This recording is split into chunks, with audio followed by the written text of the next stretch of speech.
깊이 있는 시선으로 오늘을 바라보는 뉴스 퍼레이드 문을 엽니다. 오늘의 주요 뉴스 보시겠습니다. 황선홍호가 바레인을 3대0으로 격파하고 아시안게임 조별리그 3전 전승으로 16강에 올랐습니다. 태권도와 근대 오정, 펜싱 등에서 금빛 레이스 시동을 건 우리 대표팀. 오늘도 금메달 사냥에 나섭니다. 이재명 대표 체포동의안 가결로 민주당 원내 지도부가 총사퇴하면서 오늘 국회 본회의가 불발될 예정입니다. 대법원장 공백 사태가 현실화되고 민생법안 처리도 지연될 것으로 보입니다. 민주당 지도부가 의원들에게 오늘 오전 10시까지 이 대표 영장기각 탄원서를 제출해달라고 요구했습니다. 단식을 중단한 이재명 대표는 치료 회복을 받으면서 내일 영장심사에 대비하고 있습니다. 오늘부터 병원 수술실에 CCTV 설치가 의무화됩니다. 환자나 보호자가 원하면 수술 장면을 촬영해 30일 동안 보관하게 되는데 당분간 의료 현장 혼란은 불가피할 전망입니다. 네, 저희는 잠시 뒤에 돌아옵니다. 서울 강남의 한 아파트 단지 놀이터에서 30대 남성이 흉기를 휘두르는 사건이 발생을 했습니다. 이 남성은 자신을 험담했다며 지인을 공격했는데 경찰은 테이저건을 쏴 남성을 붙잡았습니다. 고승현 기자의 보도입니다. 서울 강남의 한 아파트 단지의 놀이터. 사람들이 다녀간 발길 위로 모래가 뒤덮여 있습니다. 여기 중간쯤에 그 모래 이렇게 많이 복원돼 있죠. 어제 오후 3시 30분쯤 30대 남성 A씨가 지인에게 흉기를 휘둘렀습니다. 허벅지를 찔린 피해 남성은 중상을 입고 인근 병원으로 이송돼 치료를 받고 있는 것으로 전해졌습니다.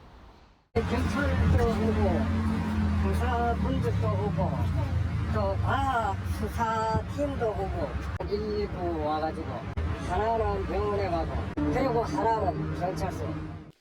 A씨는 피해자가 자신을 험담했다는 이유로 범행을 저질렀다고 경찰에 진술한 것으로 알려졌습니다. 경찰은 A씨에 대해 살인미수 혐의를 적용하고 정확한 범행 동기를 조사하고 있습니다.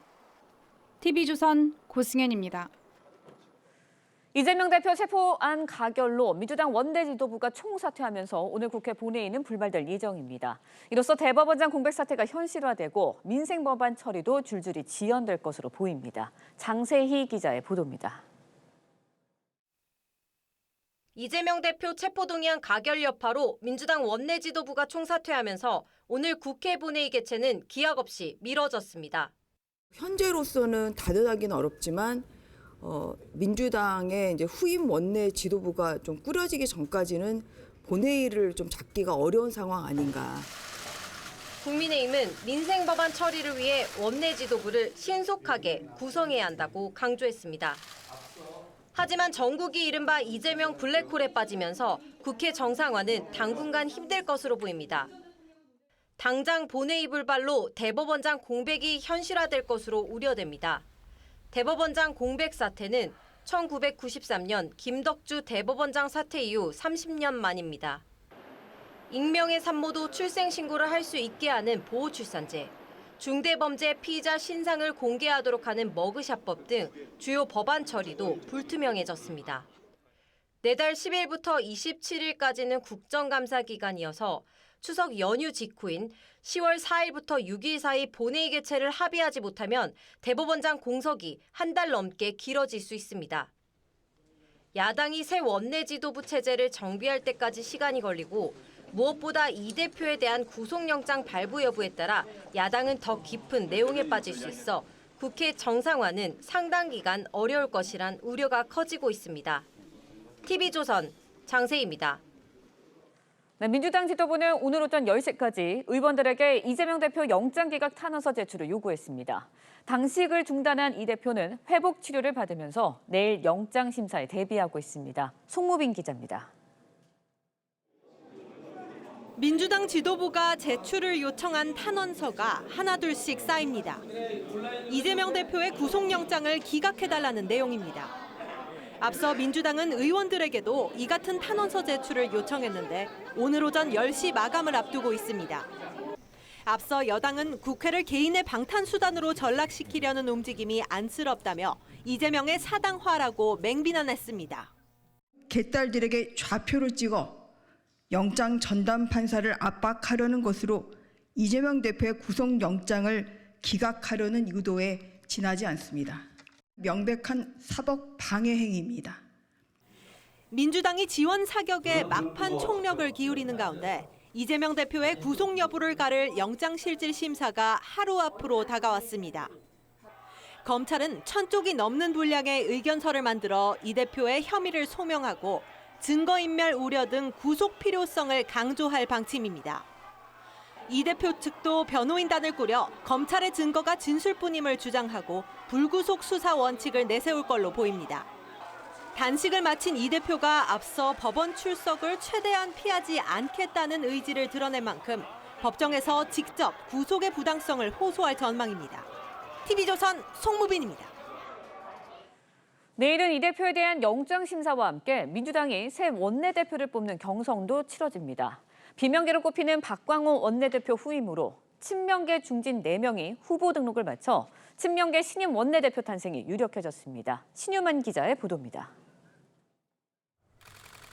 민주당 새 원내대표 경선은 3선의 홍익표 의원이 제일 먼저 출마 선언을 한 가운데 역시 3선인 김민석, 남인순 의원이 잇따라 출사표를 던졌고 오후 6시 마감 직전 4선 우원식 의원도 후보 등록을 했습니다. 김 의원은 체포안 가결은 정치적 협잡이라며 갈등의 봉합보단 선명성이 중요하다고 강조했습니다. 부당한 정치 수사를 2년 동안 받아온 당 대표를 지켜내는 것은 너무나 당연한 일이라고 생각합니다. 남 의원도 이 대표와 민주당 지키기에 헌신하겠다며 선명성 경쟁에 나섰습니다. 단식을 중단한 이 대표는 법원의 구속영장 실질심사를 앞두고 건강 회복에 주력하고 있습니다. 이 대표 측 관계자는 이 대표가 미음을 섭취하고 있다며 법원 출석 의지가 확고하지만 회복 상태를 지켜봐야 한다고 했습니다. 국민의힘은 민주당의 가결 배신자 색출은 마녀사냥이라고 비판했습니다.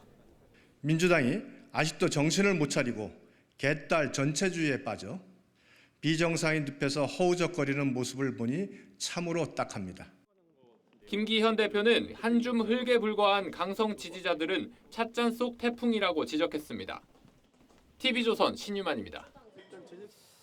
네, 지금 전해드린 대로 이재명 대표의 체포 동의안이 가결이 되면서 민주당 내홍 커지고 있는 상황입니다. 내일 있을 원내대표 선거에 친명계 중진 4명이 출마하면서 이재명 지키기를 내세우는 모양새죠. 이 두 분과 함께 정치권 소식 좀 자세히 짚어보겠습니다. 윤희석 국민의힘 대변인, 정기남 전 민주당 선대위 대변인 모셨습니다. 안녕하십니까? 네, 반갑습니다.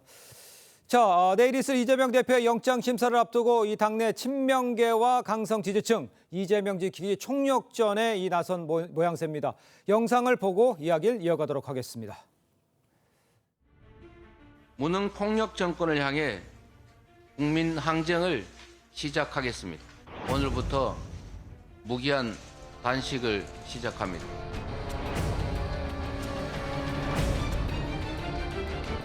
이재명 당대표 어려움에 처하자 이재명 당대표를 지키자, 민주당을 지키자라며 입당 러시가 벌어지고 있습니다.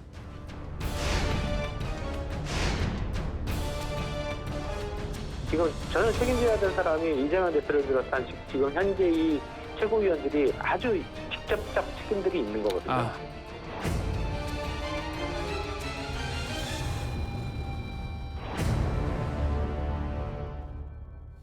자, 이재명 대표 체포안이 가결이 되면서 지금 지지자들이 상당히 지금 격앙된 모습을 또 반응을 이렇게 보이고 있는 상황이죠. 보신 것처럼 주말 동안 도심에서 집회가 열리면서 가결표 던진 의원들에 대한 비판, 또 영장심사 기각 탄원서 서명운동, 이렇게 지금 여러 가지 일들이 지금 벌어지고 있습니다. 먼저 윤 대변인께서 보세요. 지금 이렇게 돌아가는 상황은 어떻게 평가를 하고 계십니까? 그 정치권, 특히 민주당에서 이재명 대표 관련 사법 리스크를 너무 정치화시킨 나머지 지지자들께서 좀 과하게 반응하신다고 저는 생각합니다. 얼핏 보면 한 20년 전에 있었던 노무현 전 대통령에 관련한 탄핵 심판 의결, 이 과정 같이 이렇게 들고 일어나시는 분들이라고 생각을 하는데요. 그때하고 전혀 다르죠. 지금은 이재명 대표의 그 개인 비리에 대해서 검찰이 청구한 구속영장, 여기에 대해서 발부 여부를 결정하기 위해서 법원에 가서 판사를 만나라, 뭐 이 결정이에요. 그렇죠. 구속영장이 발부되는지 여부는 아직 모릅니다. 네. 그런데 지금 저렇게까지 얘기를 한다. 촛불이라는 어떤 굉장히 효과적인 수단을 이렇게 자주 쓰면요 관성적이 돼서 예. 더 이상은 이 촛불에 대한 어떤 수수성까지 의심이 되는 상황인데 예. 만약에 이렇게 정치적으로 저항을 한다면 법원에서 예를 들어 구속영장이 발부될 경우에는 그럼 뭐라고 할 겁니까? 어허. 법원에 대해서 어떻게 하겠다는 건데 예를 들어서 지금 김민석 의원이 원내대표 출마하면서 방금 전에 얘기한 동영상도 보면은 예. 대표를 지키는 게 당연하다 하면서 이 부당성에 대해서 얘기를 해요. 이 의결에 대해서. 예. 그러면 법원에서 만약에 구속영장이 발부가 되는 그런 결정이 내려갔을 때는 뭐라고 얘기할 거냐. 그렇게까지 따져보면은 지금 이 상황은 너무나 정치 과잉화된 현상이다. 지켜보고 영장 발부된 다음에 절차적으로 처리하는 것이 맞다고 봅니다. 알겠습니다. 정치가 좀 과잉화됐다 하면서 법원의 판단을 기다려봐야 하는 시기다. 이렇게 좀 지적을 해주셨습니다. 일단 민주당 지도부가요. 오늘 오전 10시까지 이 대표 구속영장 기각 탄원서를요. 전국 시도당에 제출해달라 이렇게 요청을 한 상황입니다. 여당에선 사법방해 행위라는 비판까지 나오고 있습니다만 이렇게까지 전체적으로 표현이 좀 그렇습니다만 뭐 동원령 뭐 이렇게 다 요청하는 이 상황은 어떻게 평가를 하십니까? 동원령이라는 표현보다는 네. 지지층 결집 뭐 이런 차원으로 봐야 되겠고요. 왜 그러냐면 체포동의안 가결로 인해서 당내 분위기 자체가 어떤 심리적 분당 상태로 이야기될 만큼 심각한 상황에 있고요. 또 강성 지지층을 중심으로 한 당원들의 어떤 반발 이것 또한 지금 거세게 일고 있지 않습니까? 네네. 이런 상황에서 지도부가 할 수 있는 일 자체가 결국 이 당원들을 좀 달래기도 해야 되는 것이고 또 당원들을 대신해서 역할을 좀 해줘야 된다. 그런 차원에서 지금 할 수 있는 일이 뭐겠느냐. 결국은 탄원서라고 하는 것은 마지막 수단이고 절박함을 담아내는 겁니다. 네네. 그렇기 때문에 사법부가 영장실질심사를 내일이죠. 그렇습니다. 영장실질심사를 앞두고 자칫하면 제1야당 대표가 구속될 수도 있는 절체절명의 상황에서 우리가 할 수 있는 최선의 일을 다 해보자. 우리의 의견을 사법부에 전달하는 모습이라도 보여주자. 이런 차원에서 전개되는 것이라고 봐야 될 것 같습니다. 알겠습니다. 조정식 사무총장 사의 표명했는데 수리가 안 된 상태입니다. 일단은 보류 상태라고 봐야 되죠. 그러나 뭔가 이런 당의 어떤 심적 어떤 그 갈등이 최고조로 이른 상황 속에서 이를테면 원내대표 박광원 원내대표를 어떤 원내 지도부의 일원으로 사퇴시키고 또 비명계의 어떤 대표로 볼 수 있는 지명직 최고위원 송갑석 최고위원의 사의는 바로 수리하면서 또 조정식 사무총장은 임명직입니다만 사의 표명을 보류하고 있는 것은 뭔가 당을 통합적으로 운영해 가겠다라고 했던 이재명 대표의 어떤 그 약속과는 조금은 결이 다른 그런 모습으로 봐야 되겠습니다. 알겠습니다.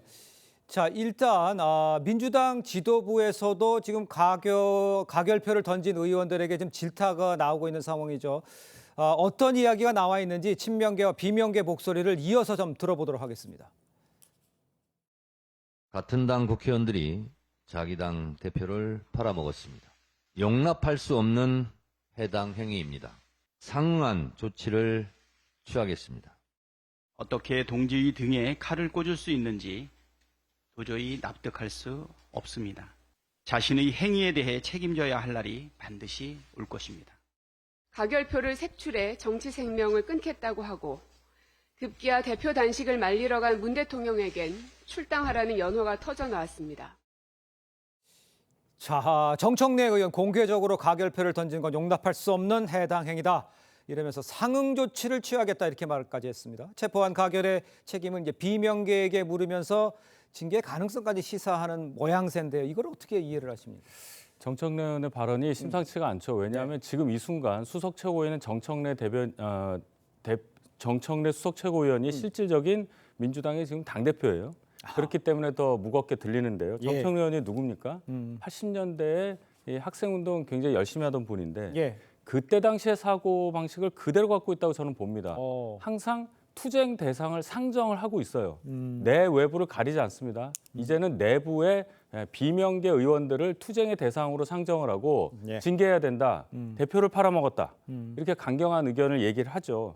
이렇게 될 경우에 우리가 지금 2020년대를 살고 있는데 40년 전에 정치 인식으로 정치를 끌고 가고자 하는 분이 제1야당에 있다는 거 아니겠어요? 그렇게 될 경우에 국민들이 어떻게 바라볼 것이냐. 분명히 정치라는 것은 심판자인 국민을 향해서 뭔가 설득하고 마음을 얻으려고 하는 과정인데 그 과정에서 민주당은 어디로 가고 있느냐 이런 생각을 하게 될 걸로 보이고 이렇게 되면은 민주당 내부의 통합은 굉장히 어려워질 수밖에 없다. 결국은 그 소수로 볼 수 있는 비명계가 활동할 수 있는 공간은 지금 이 순간 거의 질식 상태로 거의 없어졌다. 이렇게 평가합니다. 알겠습니다. 통합으로 가기 어려워 보이는 모양새다라고 이제 밖에서 이제 진단해 주셨고 아까 말씀하시기를 심리적 분단 상태일 수도 있다라는 얘기도 좀 언급을 해 주지 않습니까? 자, 박광원 원내대표가 체포 가결 이 책임을 지고 사퇴한 데 대해서 아까 말씀해 주셨습니다. 송갑석 최고위원도 물러났어요. 이제 지도부에 남아 있는 건 비명계 고민정 최고위원뿐인데 내일 원내대표 선거에 출사표를 던진 의원 4명이 모두 다 친명계입니다. 그렇다면 이게 도로 친명당이 된다 이렇게 봐야 되는 상황입니까? 글쎄요. 어쨌든 그 지금 이 당의 갈등을 수습하는 것, 이 어떻게 수습할 것이냐를 놓고 사실은 표대기를 통해서 나가겠다 뭐 이런 모습이거든요. 이 말은 결국 다시 말해서 친명계 지도부가 가결 비판론을 등에 업고 또 원내 지도부 교체에 들어간 것이다. 뭐 이렇게 봐야 될 것 같고요. 더 나아가서 이재명 대표가 내일 있을 영장실질심사를 통해서 만에 하나 구속이라는 결정이 내려질 경우에 당 원내대표가 당대표 권리 시 직위를 대행하도록 되어 있습니다. 그래서 친명계 지도부가 결국은 이 지도권을 놓을 수 없다라고 하는 그런 어떤 절박한 속에서 일정을 지금 진행하고 있는 것으로 봐야 될 것 같습니다. 절박한 심정이라는 건 그러니까 친명계의 절박한 심정이지 그렇습니다. 민주당이 절박한 심정은 아니라고 보시는 거예요? 민주당의 어떤 이 갈등을 수습하는 데 있어서의 절박함보다는 오히려 어떤 그 지도 체제를 일원화시키고 이재명 대표를 지키자라고 하는 어떤 당내 여론에 어떤 집중하는 모습으로 봐야 되겠습니다. 그렇군요. 일단 친명계와 강성 지지층의 목소리가 지금 커지고 있는 이 상황에서 민주당 상황을 놓고 국민의힘에서는 강한 비판이 이어지고 있습니다. 직접 들어보도록 하겠습니다. 갯달에서 벗어나지 못하는 민주당은 국가와 국민께 죄를 짓고 있는 것이나 다름없습니다. 민주당은 하루빨리 갯달인 늪에서 빠져나와 상식과 이성을 찾고 국민을 위한 공당의 정상적인 모습을 보여야 합니다. 일단 정상적인 공당의 모습을 보이라는 비판까지 나온 상황에 야당 분열 상황이 글쎄요. 여당의 반사이익을 얻을 거라는 얘기도 나오지만 오히려 좀 여당의 위계가 될 수 있다. 이런 전망도 나오고 있습니다. 당에서는 이 상황을 어떻게 이해를 하고 계십니까? 총선을 앞두고 본다면 선거라는 게 상대적이긴 하지만 예를 들어 저희가 국민들께 뭔가 표를 얻을 수 있는 그런 활동을 하지 않는 선에서 상대당이 잘못한다고 해서 반사이익을 얻느냐 그렇게 크지 않다고 봅니다. 저희는 저희의 길을 가는 거죠. 다만 지금 민주당의 상황만 본다면 아까 말씀드렸듯이 비명계가 소수다. 한 4분의 1 정도 된다고 봐야 되겠죠. 그렇다면은 당내에서 투쟁을 하기가 굉장히 어려울 겁니다. 그렇기 때문에 이렇게 극렬하게 당내 갈등이 고조되는 상황이라면 비명계 분들이 과연 그 당에 남아있을 수 있겠느냐. 그래서 저는 비자발적으로 정계 개편 주인공이 될 수도 있다. 비명계가. 그렇게 된다면 표가 갈릴 수 있는 여지가 있기 때문에 그렇게만 본다면 저희 쪽에 뭐 유리하다고도 볼 수 있다. 그러나 거기에 안주하는 당은 아니다. 이렇게 봅니다. 그렇게 볼 수도 있지만 일단 이재명 리스크가 정리가 되는 상황으로 상정을 할 경우에는 오히려 좀 긴장감이 있을 수도 있는 상황은 아닌가요? 그렇죠. 이재명 리스크가 정리된다 의미는 아마 비명계 또는 중간에 있는 분이 민주당의 리더십을 창출을 하고 거기에 따라서 비명계, 친명계 다 아우른다는 얘기인데요. 뭐 저희도 그와 비슷하게 똑같은 개혁적인 모습을 보일 수 있는 그런 움직임을 당연히 보일 겁니다. 알겠습니다. 자, 일단 설명을 쭉 들어보셨습니다만 이 내일 원내대표 선거를 앞두고 지금 민주당 내 비명계에서는요. 친명 일색 지도부에 대한 강한 우려가 나오고 있는 상황입니다. 이상민 의원 목소리 듣고 이야기를 이어가 보도록 하겠습니다. 뭐 원내대표를 이제 소위 그쪽 이재명 대표의 그 친명계에서 한다고 하면 사실 강할수록 더 풀어집니다. 자기들끼리 모여서 그 기반이 공고해지는 것 같지만 제가 볼 때는 진짜 그 망조가 들은 거예요. 글쎄요, 이상민 의원 망조가 들었다는 이 다소 좀 과격한 표현까지 했었습니다만 이 내일 원내대표 선거 이 대표 영장 심사와 같은 날 치러지잖아요. 그러니까 일각에서는 이 대표가 구속되더라도 친명계 원내대표 선출하겠다 이런 포석이 밑바닥에 깔려 있다 이런 해석이 나옵니다. 날짜를 내일로 잡은 이유는 뭐라고 봐야 됩니까? 우선은 그 이재명 대표의 의중이 그대로 반영돼 있다고 봐야 될 겁니다. 네. 그래서 어떤 상황이더라도 대비할 수 있는 어떤 그 상황을 만들고자 하는 차원에서 원내대표 선거를 서둘러서 또 어떤 접수도 받고 일정을 잡게 된 것 같은데 오전에 영장실질심사가 있습니다만 또 오후 2시에 원내대표 선거를 통해서 만에 하나 지금 현재 등록한 후보 4명 다 사실상 친명계 후보로 구분되고 있지 않습니까? 범친명을 보죠. 범친명으로 봐야 되겠죠. 그래서 어떤 상황이 오더라도 지금 현재 지도체제가 유지될 수 있도록 하겠다라고 하는 그런 포석으로 볼 수 있겠습니다. 그러나 이재명 대표가 영장실질심사를 앞두고 있는 시점에서 구속 여부를 떠나서 뭔가 이 강성 지지층을 다독이고 또 당의 분열이 더 심화되지 않도록 해야 한다는 점에서 어떤 이재명 대표의 어떤 성찰과 통합적 리더십이랄까 이런 것들이 요구되는 상황인데 그렇죠. 이렇게 일사천리로 밀어붙이는 것이 과연 당의 어떤 단기적으로는 수습에 도움이 될지 모르겠지만 장기적으로는 이것이 당의 큰 부담으로 작용할 수 있는 측면도 있어 보입니다. 그러니까 친명계가 결집해서 어떤 그 대표를 선출하는 이렇게 계획까지 짜는 요 모양새가 민주당 전체로 봤을 때는 조금 안 좋게도 보일 수 있다 이렇게 지적하시는 거네요. 그렇지만 일사천리로 또는 뭐 그 이재명 대표를 중심으로 해서 일사불란한 지도체제를 갖는 것이 당의 지지층 결집에는 도움이 될지 모르겠지만 또 좀 이걸 보고 있는 국민들 입장에서는 저게 어떤 성찰과 반성의 모습이냐, 민주당이 통합적 어떤 그 운영으로 갈 것이냐라는 부분에 있어서 의구심을 낳을 수 있다는 점을 지적하는 겁니다. 알겠습니다. 이런 이야기도 좀 한번 짚어보겠습니다. 이 친명계에서는 이 대표가 구속될 경우에 옥중 공천을 거론하고 있고요. 또 유시민 작가는 옥중 출마까지 언급을 했습니다. 당 대표직을 내려놓지 말아야 한다는 주장이 계속 이어지고 있는데 글쎄요, 무슨 대비하는 모양새인 것 같지만 끝까지 끌고 가겠다는 이런 모양새는 어떻게 평가가 될까요? 끝까지 끌고 가는 건 좋은데 옥중에서 뭘 한다는 얘기 자체가 지금 이 시대에 맞겠습니까? 저는 인지 부조화 또는 거대한 부조리라고 생각하는데요. 유시민 작가 또한 80년대 학생운동 하시던 분이니까 인식 자체가 40년 전에 박제돼 있다고 저는 생각을 해요. 이 시대에 맞지 않고 또 하나 생각해보면 그럼 옥중에서 공천을 할 수가 있겠느냐.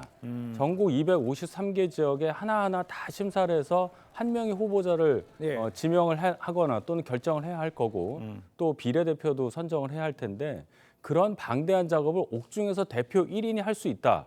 민주당이 그렇게 작은 정당입니까? 민주당이 그렇게 시스템이 없고 민주당이 1인 치하로 운영되는 정당이냐. 그런 의구심만 유권자들에게 줄 수 있기 때문에 옥중 출마, 옥중 공천 얘기하는 것 자체가 민주당에게는 해당 행위라고 저는 봐요.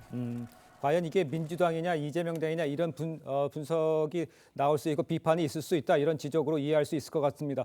자, 이런 상황에서 이 대표가 구속되든 이 영장이 기각되든 민주당에서는 거센 후폭풍일 것 같습니다. 최악의 시나리오로 분당도 사실 뭐 거론이 여기저기서 이야기 나오고 계시고 아까 정기남 전 대변인께서도 심리적 분당이라는 표현을 써주셨습니다만 전체적으로 봤을 때 마음속에서야 생각이 다르겠지만 어떤 식으로 지금 전개될 거라는 생각 같은 건 좀 있으십니까? 일단은 그 내일 있게 될 영장실질심사 여부에 따라서 만약에 이재명 대표가 구속이 된다든지 또는 기각이 된다든지에 따라서 다소 상황은 바뀔 수 있을 것 같습니다. 그러나 지금 그 현재 실질심사를 앞두고 있는 시점에서는 뭐 옥중 공천을 거론하거나 어떤 뭔가 지지층의 결집을 최대한 끌어내고 또 원내 지도부도 친명계 지도부로 또 교체하고 이런 일련의 과정을 통해서 좀 대비하는 모습입니다. 그에 반해서 비명계라고 이른바 칭해지는 일부 의원들은 다소 좀 구심점을 잃고 있는 상황인 것 같아요.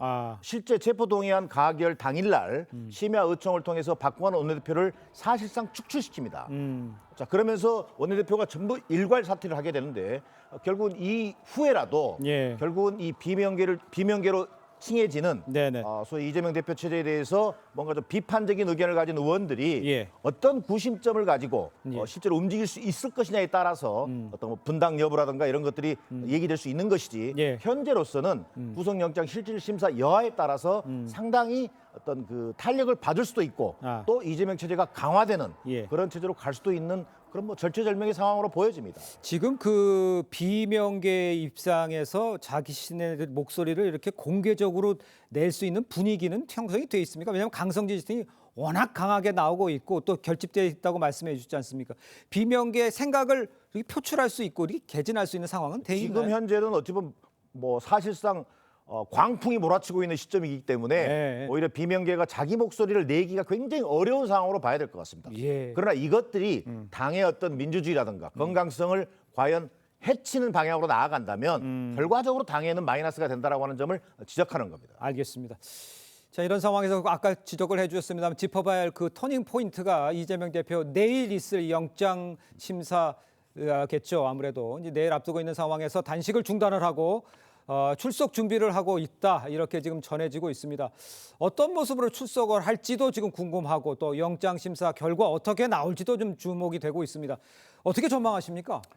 일단 뭐 이재명 대표는 걸어서 심사 받겠다는 거 아닙니까? 네. 이제 결과가 중요한데요. 대체적으로 보면은 영장 발부에 더 무게를 두는 의견이 많습니다. 그러나 뭐 기각될 확률도 있는 겁니다. 근데 중요한 것은 판사가 어떤 식으로 본인의 결정에 대해서 설명하느냐예요. 제일 중요한 게 뭐냐면 범죄 혐의가 소명됐느냐 그 부분을 언급하냐 여부인데 지금 대체적인 의견들은 예를 들어서 이재명 대표의 어떤 뭐 단식 상황이라든지 이런 것 때문에 인신구속하는 게 좀 여의치 않을 경우에 기각이 될 수도 있으나 범죄 혐의가 소명됐다는 얘기는 분명히 할 거라고 본다는 거예요. 그렇게 되면 범죄 혐의가 소명은 됐지만 건강상의 이유로 인신구속을 하지 않는다 이런 식으로 기각이 된다고 볼 때는 이재명 대표에게 영장이 떨어지지 않는다 하더라도 지금 민주당 일부에서 주장하듯이 영장 기각이 이재명 대표의 어떤 정치적인 위력의 영향력의 복권이다 이렇게 보기는 어렵다는 거죠. 이미 이재명 대표에 대해서는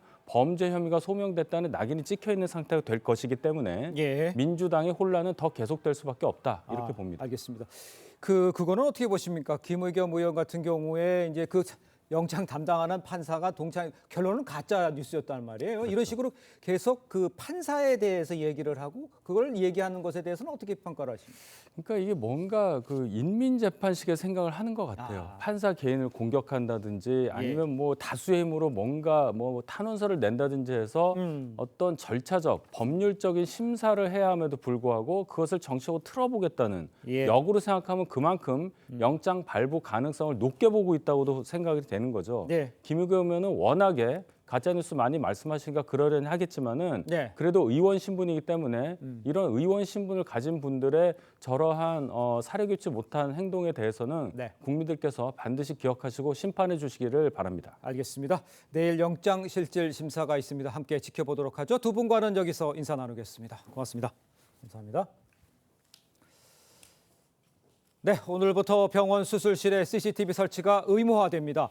환자나 보호자가 원할 경우에 수술 장면을 촬영하고 영상은 30일 이상 보관해야 합니다. 당분간 의료 현장에서 혼란 불가피할 전망입니다. 이태희 기자입니다. 수술실로 들어간 의사가 대기실에 인사를 건넵니다. 이 병원은 2020년부터 수술실에 CCTV 2대를 설치해 운영하고 있습니다. 보호자가 수술실을 실시간으로 확인하도록 해 의료사고 불안을 해소하겠다는 겁니다. 환부 드러나는 그런 막 끔찍한 장면 안 찍고 벗어나지 않고 진짜 수술 다 하는구나 증명하는 거거든요. 이처럼 일부 병원에서 자율적으로 해오던 수술실 CCTV 녹화가 의무화됩니다. 전신 마취 등 환자 의식이 없는 수술실을 대상으로 환자나 보호자가 요청하면 촬영을 해야 합니다. 위반하면 최대 500만 원의 벌금이 부과됩니다. 환자 단체는 수술실 CCTV 설치를 반기면서도 병원이 촬영을 거부할 수 있는 예외 사유가 많고 영상 보관 기간도 30일로 너무 짧다고 지적합니다.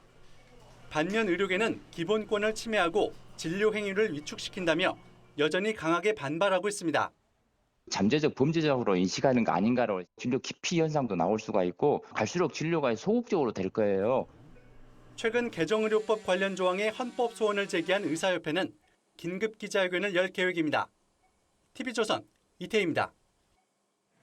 신림동 등산로 성폭행 살인사건 피의자 최윤종이 오늘 첫 재판을 받습니다. 서울중앙지법은 오늘 오전 10시 강간 등 살인 혐의로 기소된 최 씨에 대해 첫 공판 기일을 진행합니다. 최 씨는 지난달 17일 서울 관악구 신림동 등산로에서 30대 여성을 성폭행하고 숨지게 한 혐의를 받고 있습니다. 검찰 수사 결과 최 씨는 범행 도구를 미리 준비하고 범행 장소를 수십 차례 사전 답사하는 등 계획 범죄를 저지른 것으로 드러났습니다. 약물에 취한 상태로 롤스로이스 차량을 몰고 인도로 돌진해 20대 여성을 뇌사에 빠뜨린 신모 씨가 오늘 첫 재판을 받습니다. 서울중앙지법은 오늘 도주치상 등의 혐의로 구속 기소된 신 씨의 첫 공판기일을 진행합니다. 지난달 2일 서울 압구정동에서 범행 당시 신 씨는 성형외과 등에서 미다졸람, 디아제팜 등 마약류를 투약한 것으로 드러났습니다. 서울 송파와 김포에서 일가족 5명이 숨진 채 발견돼 경찰이 수사에 착수했습니다. 이들은 서울 송파 아파트와 빌라, 경기도 호텔 등 각각 다른 장소에서 숨져 있었습니다. 윤슬기 기자의 보도입니다. 서울 송파구의 한 아파트 단지. 지난 23일 오전 7시 29분쯤 이 단지에서 40대 여성 A씨가 쓰러져 있다는 신고가 접수됐습니다. A씨는 인근 대학병원으로 옮겨졌지만 숨졌습니다. 수락했는데 PR이 걸려서 그러니까 심정지 상태에서 이송했어요. 경찰은 A씨의 사망 이전 동선을 추적하던 중 서울 송파구의 한 빌라에서 A씨의 남편과 시어머니, 시누이가 숨져 있는 것을 발견했습니다. 또 10대 딸은 경기도 김포의 한 호텔에서 숨진 채 발견됐습니다. 사건 현장에서는 생활고를 호소하는 유서도 발견된 것으로 전해졌습니다. 경찰은 A씨가 수억 원의 채무에 시달렸고 호텔을 전전하는 생활을 했다는 진술을 확보했습니다. 수억 원대 사기 혐의로 고소당한 A씨는 빚 독촉을 피하기 위해 집을 피해 도피 생활을 해온 것으로 알려집니다. 또 A씨 가족들은 최근 구청에 기초생활보장급여 상담을 받을 정도로 금전적 어려움을 겪은 것으로 전해집니다. TV조선 윤슬기입니다. 자, 리포트 보셨습니다만 이 송파와 김포 등 세 곳에서 일가족 5명이 각각 이 숨진 채 발견이 돼서 지금 경찰이 수사에 들어간 상태입니다. 네, 관련 내용 정혁진 변호사, 장윤미 변호사와 함께 자세히 짚어보도록 하겠습니다. 안녕하세요. 네, 안녕하세요. 반갑습니다. 자, 일단 일가족 5명 세 곳에 걸쳐서 숨진 채 발견됐습니다. 일단 외부 타살 가능성은 없는 상태라고요? 네, 그렇게 보여지는 것 같습니다. 송파의 아파트와 빌라 그리고 김포의 호텔에서 부부와 딸, 시어머니, 시누이까지 무려 5명이 아주 사망을 했는데요. 외부의 범죄 흔적은 없는 것 같고 오히려 그 사망을 준비하는 정황, 예컨대 가구를 정리하는 등 그런 정황은 오히려 발견된다라고 합니다. 다만 김포에서 사망한 호텔에서 사망한 초등학생 딸은 제가 봤을 때는 그 초등학생 딸이 극단적 선택을 스스로 했을 것 같지는 않다. 일단 그럴 가능성은 없지 않나 하는 생각이 듭니다. 네, 앞서서도 짚어주셨지만 이 사건이 매우 이례적인 게 가족들이 숨진 장소가 다 다르거든요. 맞아요. 그렇습니다. 사실 이 A씨라고 지칭되는 40대 여성이 지난 토요일 23일이었습니다. 아침 7시 30분에 잠실동의 한 아파트에서 투신해서 심정지 상태로 병원에 옮겨졌지만 끝내 사망을 했고요. 그렇다면 그 가족들이 어떻게 있는지 연락을 좀 취해보지 않았겠습니까? 그 가족들은 다른 공간의 빌라에서 사망한 채로 발견이 됐는데 짚어주신 대로 시어머니, 남편, 시누이 총 3명이었습니다. 아마 사망 시각은 그 여성이 투신하기 전날 밤 내지는 그날 오전 새벽 시간대로 추정은 되는데요. 지금 이 부분과 관련해서 그렇다면 이날 우리가 극단적인 선택을 하자라고 계획을 세웠거나 이런 정황은 아직 경찰에서 발견되지 않았고 특히 이 40대 여성 같은 경우에는 남편이 숨진 이후에도 계속 남편 전화로 전화를 건 내역이 남아 있습니다. 이 말인즉슨 남편의 사망 사실을 몰랐을 가능성도 열고 수사하고 있습니다. 그렇군요. 일단 그 정확한 사건 경위는 앞으로 이제 밝혀지겠지만 왜 그랬을까? 이 부분에서 이 가족의 이 채권 채무 문제 이게 지금 부각이 되는 것 같아요. 그 남편과 시누이의 유서가 발견됐는데요. 결국은 이제 가족 간의 갈등이 심했는데 그 갈등의 원인은 돈 문제였던 것 같습니다. 그 사망한 부인이 시댁 식구들로부터 수억 원을 빌려갔는데 그 돈이 여윳돈이 아니었던 것 같아요. 전세 보증금, 그다음 심지어 시누이 월급까지도 그렇게 투자금 명목으로 받아가는 것 같은데 결국은 이 돈이 문제가 돼서 이러한 극단적인 그 상황이 벌어진 것이 아닌가 싶습니다. 네, 사망한 가족 중 일부가 이제 기초 생활보장급여 상담을 한 사실도 확인이 됐습니다. 경제적인 사정이 얼마나 안 좋았던 건가요? 좋지 않았던 것 같죠. 특히 시누이는 보증금까지 빼서 투자를 했던 것으로 보이고요. 자기 집 집에서 계속 살 수 없는 상황이 예. 되었던지 그 부부가 살던 빌라로 전입 신고를 하게 됩니다. 네. 그러니까 A 씨를 기준으로 봤을 때 시어머니와 시누이가 이 집으로 오게 된 건데 그러니까 관할청이 송파구에 문의를 합니다. 우리가 혹시 기초생활수급을 그 돈을 받을 수 예. 있느냐라고 했지만 예. 여러모로 따져보더니 기준에 미달한다라는 답신을 받은 것으로 확인이 됐고요. 네. 그렇지만 이 A 씨 가족 상당히 경제적인 공궁을 겪었던 건 맞는 것 같습니다. 왜냐하면 그 집 앞에 이 가스 요금, 도시가스 요금을 제대로 납부하지 않았다고 붙어 있는데 지난해 7월부터 올 8월까지 한 187만 원 정도를 미납했다고 알려지고 있고요. 네. 이 남편 같은 경우에는 이번 달에 카드 결제 대금 97만 5천 원을 납부하지 못한 것으로 확인되기도 했습니다. 알겠습니다. 네. 이뿐이 아니라 이제 숨진 부인이 최근 억대 사기 혐의로 고소를 당한 사실도 좀 알려졌습니다. 현재까지 파악된 내용은 어떤 내용이라고 보면 됩니까? 그러니까 부인이 가족의 돈 외에 지인들로부터도 돈을 빌린 것 같아요. 그래서 지인 3명이 고소를 했는데 2억 7천만 원 사기를 당했다는 겁니다. 그렇기 때문에 경찰에서는 고소인들 조사 다 끝나고 네. 이제 피고소인인 부인을 조사하려고 일정을 조율 중이었대요.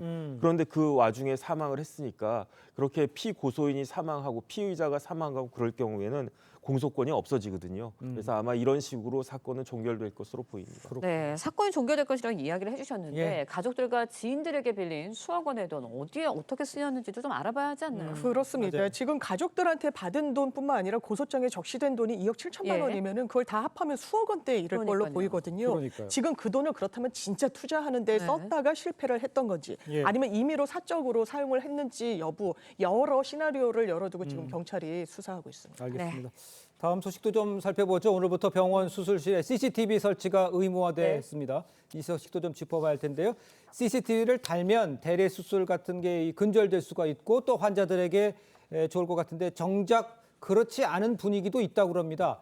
환자들 사이에 불만이 나오는 이유는 그럼 뭡니까? 일단 의료법이 개정이 됐어요. 그래서 예. 38조의 2가 신설이 됐는데 네네. 신설된 것은 재작년에 신설됐습니다. 그런데 경과 기간이 2년 있었기 때문에 이제 오늘부터 이제 시행이 되는 거죠. 예. CCTV는 설치 의무가 있고 촬영 의무가 있는데 설치 의무는 전신 마취 등 환자의 의식이 없는 상태의 수술을 할 경우에는 설치 의무는 발생을 하는데 예. 설치 의무가 있다고 해서 당연히 촬영 의무가 있는 건 아니거든요.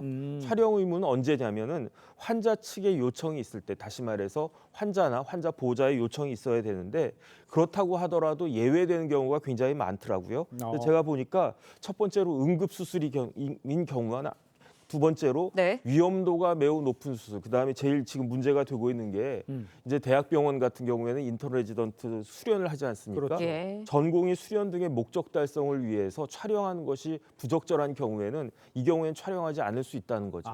그렇다라고 하면은 대부분의 촬영은 대학병원과 같이 그런 큰 병원이 아니라 중소병원에서 이루어질 것인데 그렇다라고 하면 과연 그 입법 목적이 달성이 되는 것이냐 그런 의문이 있는 거고요.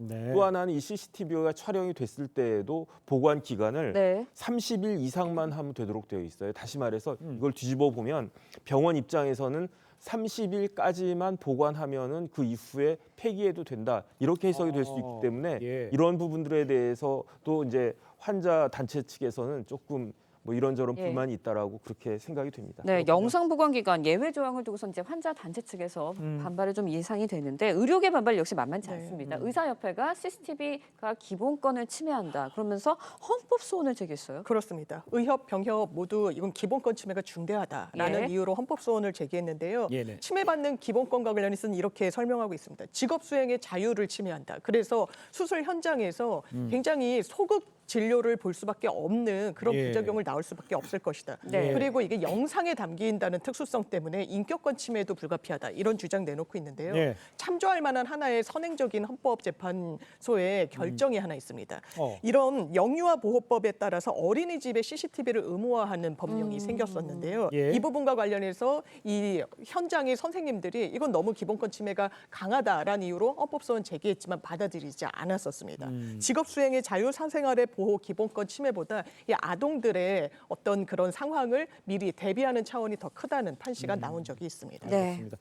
일단 당분간 의료 현장에서 이 혼란이 불가피해 보이는 이런 상황이죠. 그럼에도 수술실에 이 CCTV가 필요한 이유, 이거는 있을 것 같아요. 그거는 이제 의료 사고 때문인 거죠. 만약에 이제 의료 수술하는 과정에도 사람이 사망할 수 있는 거 아니겠습니까? 환자가. 그런데 네. 그것이 불강력적인 것이었느냐 아니면 의료진의 과실이 있었느냐 이것을 일반인들 환자 측에서 밝히는 것은 굉장히 어려워요. 왜냐하면 의술이라고 하는 게 굉장히 전문적인 거 아니겠습니까? 그렇다고 해서 마냥 그 의사들의 선의만을 믿기도 어려운 것이 예컨대 이 법이 신설된 이 38조의 1을 의료법 38조의 1을 권대희법이라고 하는 거거든요. 예. 이제 권대희 씨가 2016년 9월에 강남의 한 성형외과에서 안면 윤곽 수술을 받던 중에 출혈이 심해서 사망을 했단 말이에요. 네. 그런데 그 CCTV, 그 수술실 내 CCTV가 아니고 병원 CCTV를 봤더니 의사들이 이 권대희 씨를 방치했던 그런 정황이 드러났단 말이죠. 그러니까 그렇다라고 하면 도대체 수술실에서 어떤 일이 벌어지고 있었는지 그 부분에 대해서 한번 봐야 되는 거 아니냐, 그런 것들이 확인되어야 되는 거 아니냐, 이런 그 논의가 시작이 돼서 의료법에 이 규정이 들어간 거거든요. 네. 그런 의미에서 볼 때 어찌됐든지 간에 이 제도가 정착될 때까지는 당분간은 그 의료진과 환자 사이에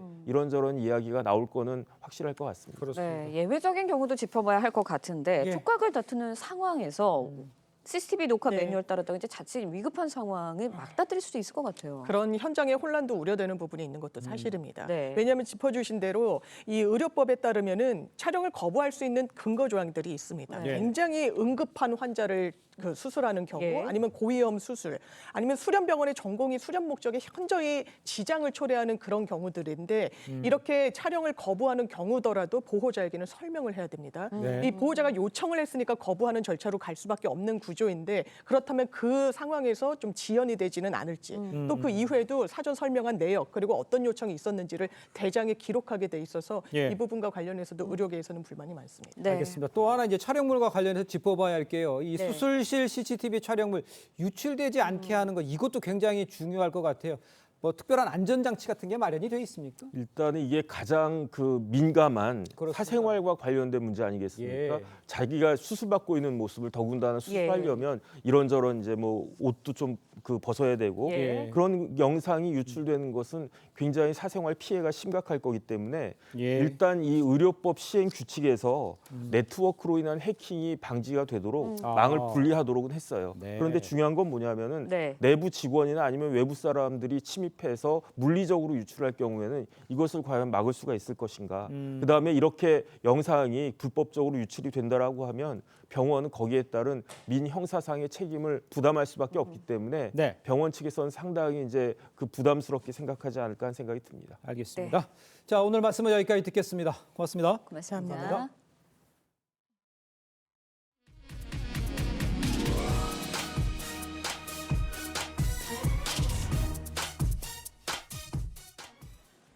말기 심장병 환자에게 유전자를 조작한 돼지 심장을 이식하는 수술이 두 번째로 성공했습니다. 김자민 기자의 보도입니다.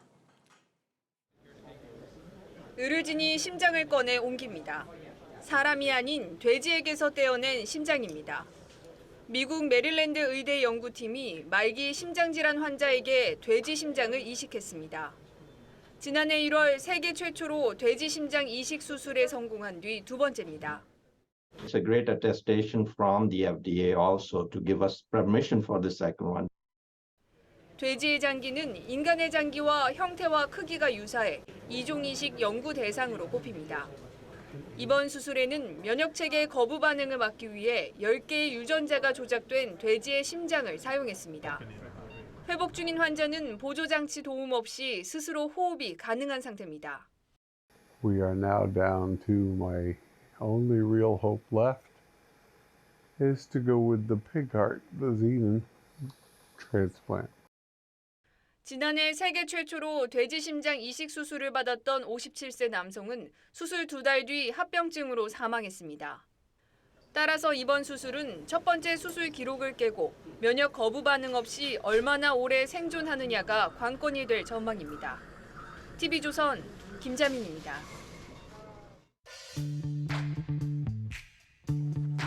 네, 렌즈에 담긴 그 순간 그 의미를 짚어보는 시간이죠. 사진 기자가 선택한 아침의 한 장입니다. 오늘은 조선일보 사진부 오종찬 기자와 함께합니다. 안녕하세요. 오늘 아침에 볼 사진 어떤 건가요? 네, 멕시코에서 미국으로 건너가려는 한 이주민이 날카로운 철조망을 만지고 있는 장면입니다. 최근 멕시코에서 미국으로 향하는 이민자들의 애처로운 사진들이 외신을 통해 매일 들어오고 있습니다. 그 이유는 무엇인지 사진을 통해 만나보시죠. 미국과 멕시코 국경으로 가려면 이 철조망을 통과해야 합니다. 멕시코 이민자들은 주로 텍사스의 이글 패스를 통해 미립국을 시도하고 있는데요. 미국 텍사스와 멕시코의 경계에 있는 리오그란데 강을 하루에 9천여 명이 넘어가고 있습니다. 이민자들은 미래가 없는 곳을 떠나서 더 나은 삶을 위해 미국으로 향하고 있다고 말했습니다. 네, 손잡고 비투럽게 강을 건너는 사진들을 보니 탈북자들이 압록강을 건너는 장면이 떠오르는데요. 갑자기 이렇게 미국으로 가는 이민자가 늘어나는 이유는 뭔가요? 네, 미국 정부가 지난 5월 불법 이민자를 즉시 추방하던 정책을 폐지했는데요. 이후로 중남미에서 미국으로 몰려오려는 불법 이민자들이 폭증하고 있습니다. 6월에는 그 숫자가 10만 명이었는데 지난달엔 18만 명까지 늘었다고 합니다. 대선 출마를 선언한 트럼프 전 대통령은 더 강력한 국경 강화를 예고했는데요. 내년 미국 대선에서 이민자들에 대한 문제는 또다시 뜨거운 감자가 될 것으로 전망됩니다. 네, 지난 주말 프랑스를 방문한 프란치스코 교황이 이주민들에게 관용을 베풀어달라고 부탁했는데요. 적절한 해법을 찾았으면 좋겠습니다. 지금까지 아침 현장이었습니다. 일부 지역으로 약한 비구름이 지나고 있습니다. 아침까지 경기 동부와 강원 영서에 비가 조금 더 이어지겠고요. 그 밖에 중부와 전북, 경북 지역으로도 빗방울이 조금 떨어질 수 있겠습니다. 제주는 오후까지 비가 오는 곳 있겠습니다. 이후 소강 상태를 보이다가 밤에 중부지방부터 다시 비가 내리기 시작하겠고요. 내일은 전국으로 확대되겠습니다. 내일까지 예상 강수량은 중부와 대구, 경북 지역에 최대 30mm 정도로 많지는 않겠습니다. 오늘 한낮 기온은 서울과 대전이 26도, 청주, 광주는 27도까지 오르겠고요. 일교차도 10도 가까이 크게 벌어지겠습니다. 제주와 동해안에서는 너울성 파도를 유의하셔야겠습니다. 모레까지 비가 이어지다가 추석 연휴가 시작되는 목요일부터는 전국 하늘 대체로 맑겠습니다. 날씨였습니다. 네, 이상으로 월요일 뉴스 퍼레이드 마칩니다. 네, 저희는 내일 아침 7시 30분에 다시 찾아뵙겠습니다. 시청해주신 여러분 고맙습니다.